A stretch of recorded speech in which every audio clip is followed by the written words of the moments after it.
Students को लगता है कि सबके एक साथ अटैक करने से शायद उनके पास कोई चांस हो, so they do it. But next slide में फिर से सर्वेंट्स बस मेस क्लीन करने आते हैं। Welcome to Raven and Insanity part 4 और स्टार्ट करते हैं रिकैप के साथ। लास्ट वीडियो में फैंग युआन हर असेसमेंट में टॉप करता है, जिससे ऑब्वियसली फैंग जिन की बहुत चलती है। एंड में फैंग युआन अब दूसरे स्टूडेंट से प्राइमेवल स्टोन छीनना स्टार्ट करता है। आज के वीडियो में फैंग युआन सबके सामने अपना ट्रू सेल्फ रिवील करेगा और वीडियो के एंड में बाई को एक काफी सॉलिड पावर अप मिलने वाला है। बट पहले शुरू से शुरू करते हैं। एज एक्सपेक्टेड ये प्राइमेवल स्टोन छीनने वाली बात स्टूडेंट्स को अच्छी नहीं लगती एंड उनमें से एक फैंग युआन को चैलेंज करता है, but bro just kicks him in the balls. इससे बाकी स्टूडेंट्स को भी गुस्सा आता है और वो उस पर अटैक करने आते हैं। यहाँ से मोबे को भी इस फाइट के बारे में पता लगता है, बट अपना फैंग युआन भाई सबको कुत्तू की तरह मार रहा है, लाइक ब्रूटली। उनमें से कोई उसे लिटरली टच भी नहीं कर पाता। मोबे वहां पे पहुंच जाता है, but Fang Yuan is just pissed and he says जल्दी से प्राइमेवल स्टोन्स निकालो, अदरवाइज तुम्हारा भी यही हाल होगा। मोबे इज लाइक तुम जैसा लोली सी ग्रेड मुझे सुपीरियर बी ग्रेड को कभी नहीं हरा सकता। बहुत बकवास के बाद फैंग युआन उसमें बस एक अटैक करता है and he is like done. जो स्टूडेंट्स मोबे के लिए बुरा फील कर रहे होते हैं, फैंग युआन उन्हें कहता है तुम खुद का सोचो एंड या वो उन्हें भी बहुत बुरी तरह पीटता है। अब लड़कियां डर जाती हैं क्योंकि फैंग युआन अब उन्हें प्राइमेवल स्टोन्स मांगने आता है। यहाँ से एल्डर फैंग युआन की स्ट्रेंथ को एडमायर करता है। उसे सर्वेंट इसके बारे में कंप्लेंट करने आता है, but he is enjoying it. वो सर्वेंट से कहता है कि इसे मत रोको क्योंकि अब मजा आ रहा है। एक लड़का बीच में हीरो बन के लड़कियों को बचाने आता है and in a second he is done. वो लड़कियां उससे कहती हैं हम तुम पे मून ब्लेड्स यूज करेंगे। फैंग युआन रिप्लाइज अगर तुम एकेडमी में कुछ ऐसा करते हो तो तुम्हें इमीडिएटली एक्सपेल किया जाएगा। भाई लिटरली लड़कियों को भी मारता है और उनमें से एक लड़की अपनी नीज पे आ जाती है। 1 प्राइमेवल स्टोन।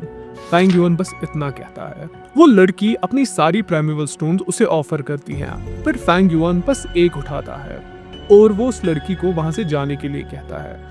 यहाँ से सर्वेंट अभी भी एल्डर से कहता है मैं फैंग युआन को जाके रोकता हूँ, बट एल्डर थिंक्स इस बुलिंग से बाकी स्टूडेंट्स इंप्रूव करेंगे, लेकिन तब भी सर्वेंट इंसिस्ट करता है। एल्डर उससे कहता है तुम भूल गए, तुम्हारा सरनेम गुयू नहीं है, बस तुम्हारी वफादारी की वजह से तुम्हें ये कार्ड की पोजीशन दी गई है। स्टूडेंट्स होके भी वो तुम्हारे मास्टर हैं, बट इन रियलिटी तुम बस एक स्लेव हो। अपोलोजाइज करने के बाद भी उसे अपनी पोजीशन से निकाला जाता है। एल्डर बाकी के सर्वेंट्स से कहता है कि जाके नीचे ये मेस साफ करो।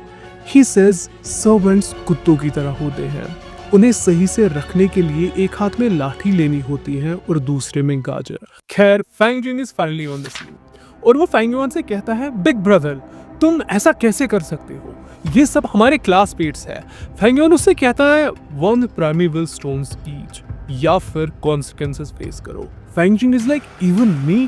फैंग युआन उससे कहते हैं ऑफ कोर्स तुम्हें नहीं देनी है and Fang Jin feels a bit relieved, but Fang Yuan continues unless तुम्हें इनकी तरह मार खाने से कोई प्रॉब्लम नहीं है। फैंग जिन गुस्से के साथ उसकी तरफ देखता है, बट फैंग युआन उसके मुंह तक अपने हाथ को लाके खुद को रोकता है। मुझे एक ही चीज को बार बार बोलना बिल्कुल पसंद नहीं है। बाकी स्टूडेंट्स भी सरप्राइज्ड है कि फैंग युआन अपने सगे भाई तक को नहीं छोड़ रहा। फैंग जिन नोज कि वो सब उसे मिलके भी नहीं हरा सकते, तो वो चुपचाप उसे एक एक प्राइमेवल स्टोन दे देते हैं। वो जाने लगते हैं, बट फैंग युआन उन्हें रोक लेता है। फैंग जिन उससे पूछता है कि अब तुम्हें क्या चाहिए। फैंग युआन रिप्लाइज तुम्हें क्या लगा मैं खुद नीचे बैठ के इन सब की बॉडी से प्राइमेवल स्टोन्स निकालूंगा। फैंग युआन पूरी तरह से हेल्पलेस फील करता है। इसके बाद फैंग युआन वापस से उसी इन में आया होता है, बट स्टूडेंट से प्राइमेवल स्टोन्स लेने के बाद भी उसका अपने गू को फीड करने में बहुत खर्चा जा रहा है, जिसकी वजह से अब उसे प्राइमेवल स्टोन छीनने को एक रूटीन बनाना होगा। यहाँ से फैंग जिन अंकल आर्ट को इस पूरे इंसिडेंट के बारे में बताता है। आर्ट को लगता है इस सब की वजह से फैंग युआन को एक्सपेल किया जाएगा, बट अंकल नोज कि ऐसा कुछ भी नहीं होगा। एकेडमी ऐसी ब्रेवरी को एनकरेज करती है और उसने बस एक प्राइमेवल स्टोन लिया है। अगर उसने उससे ज्यादा लिया होता तो फिर शायद एल्डर इन्वॉल्व हो सकता था। ये जान के आर्ट पैनिक हो जाती हैं, बट अभी वो दोनों जानते हैं कि इन दोनों बाइयों में और दरार डालने के अलावा वो कुछ भी नहीं कर सकते। चीचिंग का ग्रैंडफादर भी उसे सेम चीज कहता है, तुम्हें खुद इस चीज को फेस करना होगा। फैमिली के इंटरफेयर करने से बाकी क्लान्स तुम पे ट्रस्ट नहीं करेंगे। सिंस ग्रैंडपा ने तुम्हें चीट करके तुम्हें बी ग्रेड बनाया था, तो हमें अपनी रेपुटेशन को प्रोटेक्ट करना होगा। क्या ऐसे फैंगशन को अपने भाई की फिक्र हो रही है कि कहीं उसे इस चीज के लिए एक्सपेल ना कर दे, बट अगेन उसको डिलेमा है कि क्या उसे उसके लिए बुरा फील होना भी चाहिए। नेक्स्ट डे स्टूडेंट्स की फिजिकल ट्रेनिंग क्लास में सब काफी हार्ड वर्क कर रहे हैं फैंग युआन को हराने के लिए। एल्डर से वो टीचर कहता है कि फैंग युआन को छोड़कर सब बहुत हार्ड वर्क करते हैं, एंड एल्डर सेज कि ये सब इसी की वजह से हार्ड वर्क कर रहे हैं। 4 दिन बाद फिर से सब स्टूडेंट्स को क्लान की तरफ से अलाउंस मिलती है, एंड या फैंग युआन फिर से गेट में है। 1 प्राइमेवल स्टोन ईच या फिर कॉन्सिक्वेंसेस फेस करो। मोबे हीरो बनने के चक्कर में उसे चैलेंज करता है एंड फैंग युआन एक्सेप्ट्स। मोबे उस पे अटैक करता है, बट फैंग युआन अटैक को डॉज करके उसे लिटरली एक स्ट्राइक में एंड कर देता है। लेकिन चीचिंग कैसे पीछे रह सकता है, उसे भी एक किक पड़ती है एंड दैट इज दैट। अब आते हैं अपने फैंगजिंग भैया। हाँ, like as you have guessed, उनका भी अंजाम सेम ही होता है। स्टूडेंट्स को लगता है कि सबके एक साथ अटैक करने से शायद उनके पास कोई चांस हो, so they do it, but next slide में फिर से सर्वेंट्स बस मेस क्लीन करने आते हैं। फैंग युआन प्राइमेवल स्टोन्स का बड़ा सा बैग लेके वहां से निकल जाता है, बट मोबे को उसकी बहुत गंदी पेन रहती है। फैंग युआन इन में डिनर कर रहा है और वो कहता है आज मुझे 100 प्राइमेवल स्टोन्स मिली। आई एम लकी कि फैमिलीज के बीच बैलेंस है, अदरवाइज मुझे बहुत प्रॉब्लम होती। इसी के साथ कोई उसे ढूंढने आता है। एक बड़ा सा आदमी उससे कहता है तुमने खुद को बहुत बड़ी प्रॉब्लम में फंसाया है, अब तुम्हें कोई नहीं बचा सकता। But Fang Yuan just continues to eat. वो आदमी उसके खाने को साइड में फेंक देता है। तुम्हारी हिम्मत कैसे हुई मो फैमिली के यंग मास्टर को मारने की? यंग मिस तुम्हें खुद पनिश करने आ रही है। कहानी कुछ घंटे पहले शिफ्ट हो जाती है, जहां मोबे की बहन वापस घर आई है और उसे बुलियन के बारे में सब पता लगता है। उसका नाम गु यू मो यान है और वो रैंक 2 है। वो मोबे पे चेक करने जाती है और मोबे फैंग युआन को हराने के लिए काफी हार्ड ट्रेन कर रहा है। वो मोबे से पूछती है कि तुम्हारे चेहरे पे ये ब्रूजेस कहाँ से आए, बट मोबे उसे सच नहीं बताता। इसके बाद मोयान अपने ग्रैंडफादर से मिलने जाती है और ग्रैंडफादर उससे पूछता है कि इन्वेस्टिगेशन कैसी गई। मोयान उसे मोबे के बारे में पूछती है, बट ग्रैंडफादर कहता है कि पहले तुम मेरे क्वेश्चन को आंसर करो। Moyn answers. वुल्व्स का झुंड बड़ा हो रहा है। इस साल शायद अटैक ना हो, लेकिन अगले साल डेफिनेटली होगा। ग्रैंडफादर सेज हर 3 साल में अटैक तो होता ही है, बस ये बोलो कि उनके पास कितने थंडर क्राउन वुल्व्स है। They should be around 3. Grandfather continues. फिर हमें फिक्र करने की कोई जरूरत नहीं है। गुयू, शियोंग और बाई क्लान एक एक वुल्व के साथ डील करेंगे। मोयन फिर से अपने भाई के बारे में पूछती है, बट ग्रैंडपा फैंग युआन को एक्चुअली प्रेज करता है। वो मोयान से भी इंटरफेयर ना करने के लिए कहता है, बिकॉज यही चीज मोबे को स्ट्रॉन्ग बनने में हेल्प करेगी। बट अगर वो तब भी इंटरफेयर करती है तो उससे क्लान की रेपुटेशन को नुकसान पहुंच सकता है।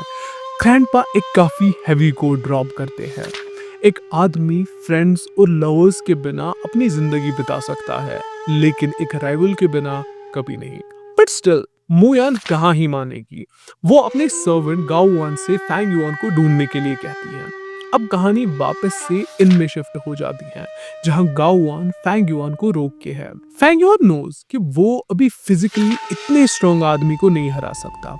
गाओ वान उससे कहता है जो तुमने किया है तुम्हें उसके लिए पे करना पड़ेगा।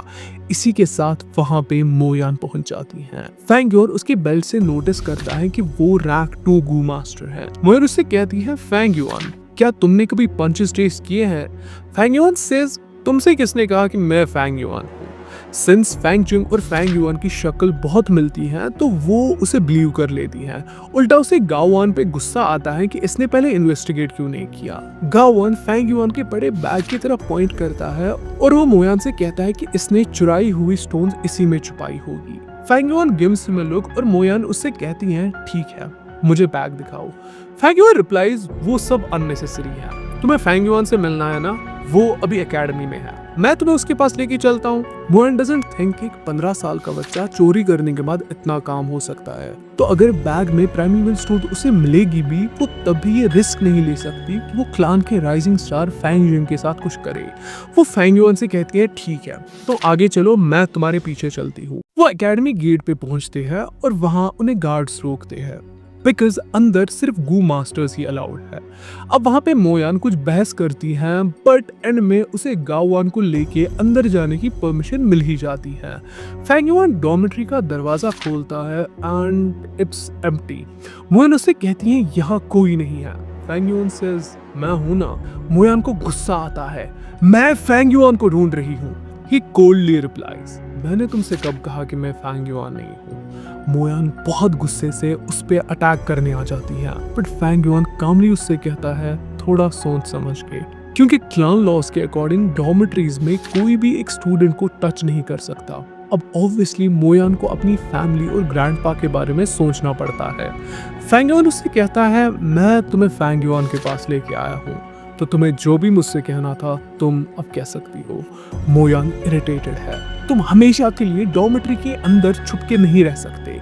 जब भी तुम बाहर आओगे मैं तुम्हें उसी के साथ एंड कर दूंगी। फैंग युआन रिप्लाइज अभी तो मैं सोने जा रहा हूँ, और जब मैं कल क्लासेस अटेंड नहीं करूंगा तो एल्डर्स की इन्वेस्टिगेशन के बाद बात घूम फिर के फिर तुम पे ही आएगी। उन दोनों में बस एक दरवाजे की दूरी है, बट स्टिल अभी वो दूरी मोयान को एक खाई के बराबर लग रही है।